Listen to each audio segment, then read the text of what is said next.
Hey everybody, it's Robot here from Vespa Motorsport and ScooterWest.com here in San Diego, California. So, if you watched the last couple videos, it's obvious I've been pretty high on the 2023 GTS 300 HPE2, as we like to call it here. But today I got a shipment of a couple more at our dealership. They've been just barely trickling in because most of them have been pre-ordered by customers, so they pretty much are allocated. But this is the first time I've had a shipment, and there's a couple that I have around here to shoot videos of.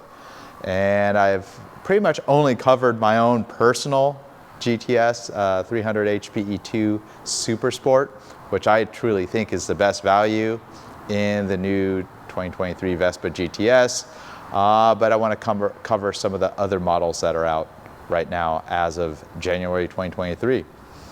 So right next to me is the Super Tech. So currently, as of early 2023, this is the most expensive Vespa GTS. So you're going to be paying a $700 premium over a standard base model Vespa GTS. So pretty much $8,500 plus tax, title, license, and destination fees. And the destination is pretty much the same, but tax, title, and license, that varies depending on the dealer. A lot of people just don't understand those fees, but they're fees that go to the state, the fees that are associated with preparing the scooter. There's just really not much margin that you make on selling a vehicle. A lot of people just don't understand how it works. Well, a used vehicle, you just kind of buy it for the price. You're technically supposed to pay the taxes on it. But that's pretty much in a nutshell how that works. But you know, nice thing about getting something new, it's new. It's brand new. It's factory fresh. It's the latest and greatest. Comes with a 2-year factory warranty, which is much better than maybe some third-party warranty or taking the risk on a used vehicle. Even something that's a couple years old, you don't know how somebody took care of it. When you're buying it from the factory, essentially you're going to be the first one putting the miles on it. But let's get right into it. I want to show you the Super Tech and what's so special about it. So probably the #1 discernible feature of the Super Tech is it has the 4.3-inch TFT LCD screen. So welcome, you can turn your ignition knob. I just pushed it, turns on, does a cool little splash screen. If you've had a modern car from the last like 10 years, it's nothing new to you. They all have like little exciting splash screens, I guess. I don't know. I'm not sure if it exhilarates me to want to ride it when I see that kind of stuff. I mean, it looks cool, I can tell you that. If you watch some of my prior videos on the Super Tech models, get to it right away. It doesn't really do much more than any of the other new GTS. It just looks prettier. It's got a color screen. It works with the same little joystick. You got your miles to empty. Of course, these aren't accurate because somebody started this thing cold and only went on a short test ride. Of course, it gets better than your average of 45 miles per gallon, real-time miles per gallon, voltage, and so on. The only thing it does have on top of all the other models, it does show you the outside temperature. Just like the Super Sport, you're able to pair it with your phone. It has the Bluetooth Piaggio multimedia platform, version 3, which I can attest it definitely pairs to a phone a little bit better than the prior models. A couple videos ago, I showed you the frustration of pairing a phone with a Primavera Sport that kind of rocks the older generation Bluetooth module that ties your phone to the scooter. Not sure how useful that is, but it allows you to do it. It has some cool stuff, like it can track your daily average miles and your range, your miles per gallon.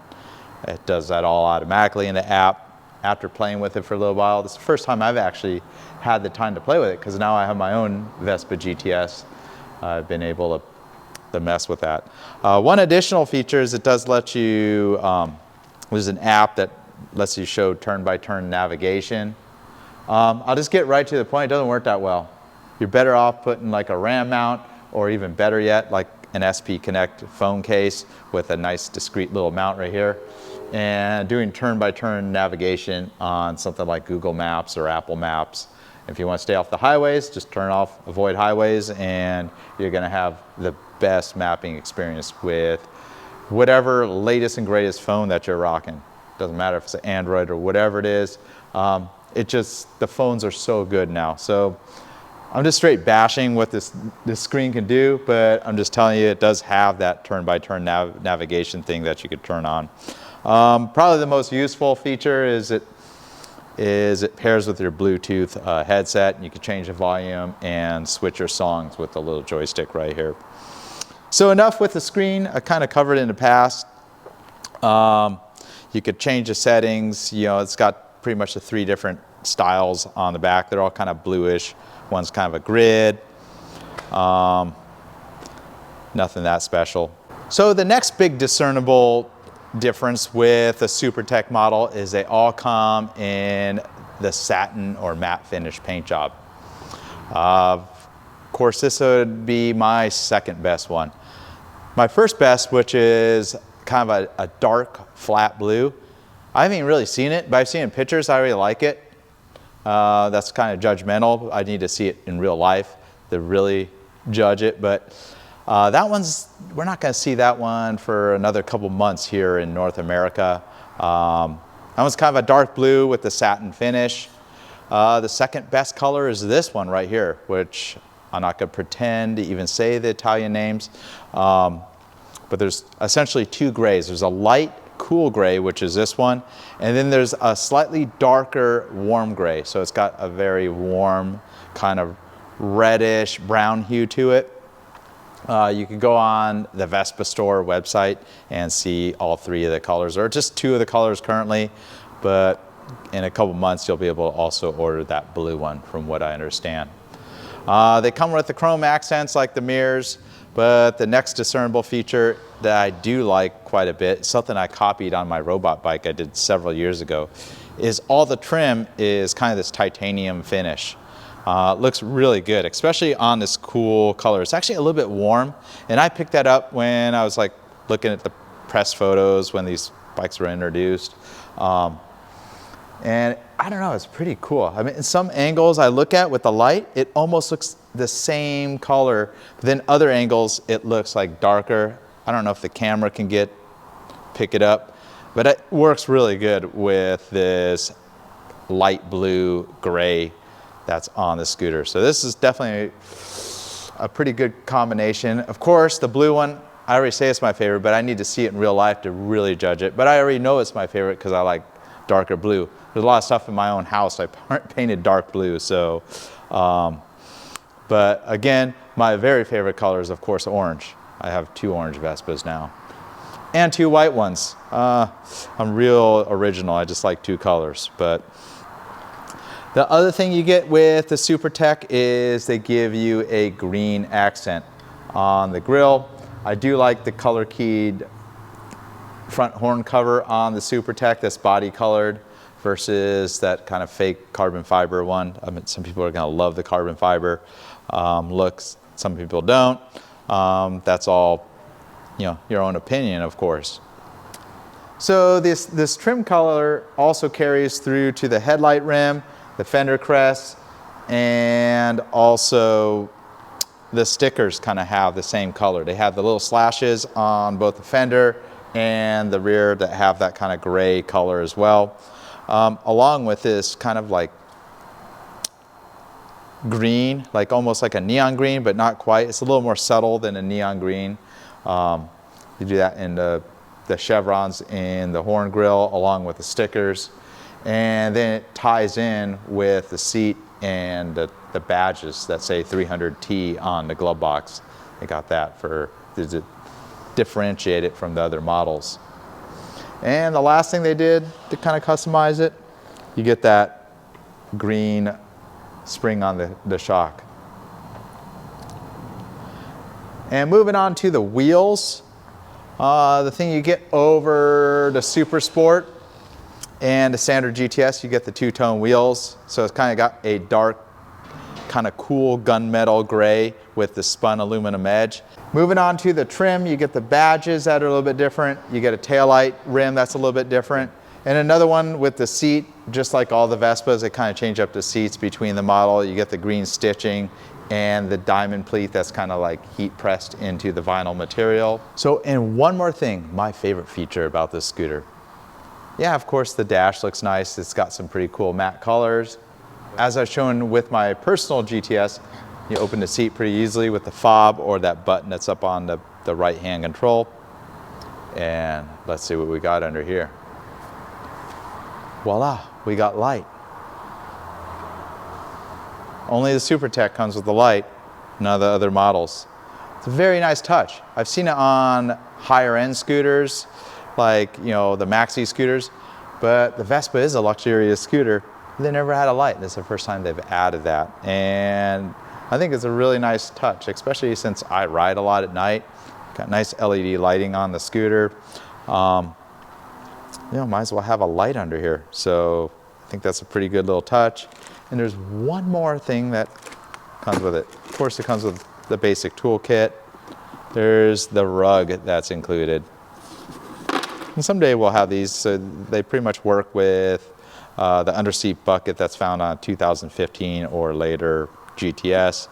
But it's kind of a nice added touch, so you don't just have the hard plastic on the bottom. Only with the SuperTech. If you want the rug, buy a SuperTech. If you want the light, buy a SuperTech. If you like the color screen, buy the SuperTech. If you like a matte finish, buy a SuperTech. So the way this little light works is the bucket comes out. It's got a lens that's built into it. I'm not sure how easy it is to retrofit all this to the other models. I'm not sure if all the wiring's there to do that. I haven't really looked into it. And they have this little bracket with essentially the license plate light from one of their Aprilia Moto Guzzi motorcycles. I thought it was a pretty clever and ingenious way to add an underseat light. And do it with a timer. There's no switch, because the biggest problem with some of these underseat lights I've found with past model scooters, not the Vespa because they never had an underseat light, like the MP3s, you'd leave the seat ajar, the next morning it was an incandescent bulb that would draw too much power and you come out with a dead battery. This is all controlled by the body control module of the scooter, so it's not likely ever to drain the bike all the way because it's electronically controlled from the scooter. It has a timer that times out and so on. So before I sign this video out, I'll just give you a quick rundown of the current GTS models for 2023. The GTS HPE2, that is. So they all pretty much come with the same motor. They call it the Euro 5 HPE motor. It's gonna be the higher output motor that was found first in 2020. Had a couple of teething problems in 2020. They seemed to use a lot of oil, as you probably read. It seemed like by 2022, 21, they were pretty figured out. Well, I can tell you the Euro 5 one, they added a much longer header. There is an extra catalytic converter, so these motors do run a little cleaner. But that's actually a major improvement over the prior generations of Vespa GTS scooters, because that header has always been a problem. You got to replace, you know, a fairly expensive graphite bushing every time you pull that muffler off for a tire, so that saves you a little bit there. Having a longer header, it's just a good thing for torque and durability of the muffler and exhaust system. But just the rundown of the plethora of models that are available for 2023. You got the standard Vespa GTS 300 HPE, or HPE2 as I like to call it. So you'll be able to get it in two different colors here in North America for this year, or earlier part of this year. So it's in Verde Relax, which is kind of a light kind of teal bluish green with a little metallic pearl flake to it, which is a very nice color. It's quite a bit of that color on a GTS, is my opinion. Or you'll be able to get it in a graphite black, which was kind of the classic volcano black. They also, in Europe, they have a clay color. I think that color is going to be here maybe by the summer. Pretty cool color. It's my favorite color. It's kind of like a warm cement color. Excited to see that in real life. That standard GTS runs $7,800. Comes with chrome trim. Does not come with the Bluetooth Piaggio Multimedia Platform 3.0. So that is an option that you could add. The connectors are all there. Has the more classic style dashboard, which I think works really great with the joystick and all the functions. You move up to the next step. I'll do the next video on the Vespa GTS 300 Super. You're going to pay $200 more, so that's an $8,000 MSRP. And what do you get for $200 more? You're going to get 3 classic Vespa colors. So you got the Dragon Red, which is just straight Ferrari bright red. You got Monte Bianco White. They got new names for all these, but I'm not gonna, I like the old names. So, and you just got straight black. So black, white, and red, the classic Vespa colors. They come with chrome trim, but the extra added bonus that you get out of it is the 2-tone wheels. So you're gonna get kind of that real dark, almost black gunmetal gray kind of wheel with a spun aluminum edge. So $200 premium to get that. And if you're looking for the best value in the 2023, of course I picked that out. I picked out the orange Super Sport. So at $8,100, so $100 more than the Super. You get all the black trim. You get 4 exciting colors. The one color I haven't seen is the flat finish, kind of yellowish green color. We haven't had that yet, but you have the orange. You have the classic titanium. It's a very nice color. It's been very popular, works very good, and also comes in the white, which looks good. And that was originally my first choice, but I sold this one from the sales manager, TC, after I saw the orange, and decided I need another orange scooter in my life. So there's the 4 colors for the Super Sport, and the top dog, the Super Tech, which I just talked about, $8,500. You can get the color TFT screen and a flat finish paint and the trim package. And the #1 feature, the Underseat light. And some of the models they haven't released details on when they're kind of come out, there's going to be a new Vespa GTV. That's right, the GTV, no longer a Stage Journey for 2023. Looks pretty cool. It's kind of like a warm cement color. It's got lots of orange accents and black accents, just like the Super Sport. I don't know what the pricing is, but I'm pretty certain it's going to be the most expensive 300 that they're going to have. Something that's very exciting is it's got a round color screen that's kind of tucked behind those classic style handlebars. So anxious to see that. Finally went to all LED lights on the GTV, replacing the Stage Journey that's been with us for several years now. So thanks for watching. Stay tuned to our channel, Vespa Motorsport. Consider subscribing. You can look at all my past videos. I show how to service these scooters. The new Vespa GTS hasn't changed that much as far as it goes for serviceability. I've done a couple videos already removing the glove box, add the USB port. There's where some of the differences come. They got more electronics, some of the fasteners in different places on this new redesigned style body, and so on. So until next time, Robot here from Vespa Motorsport.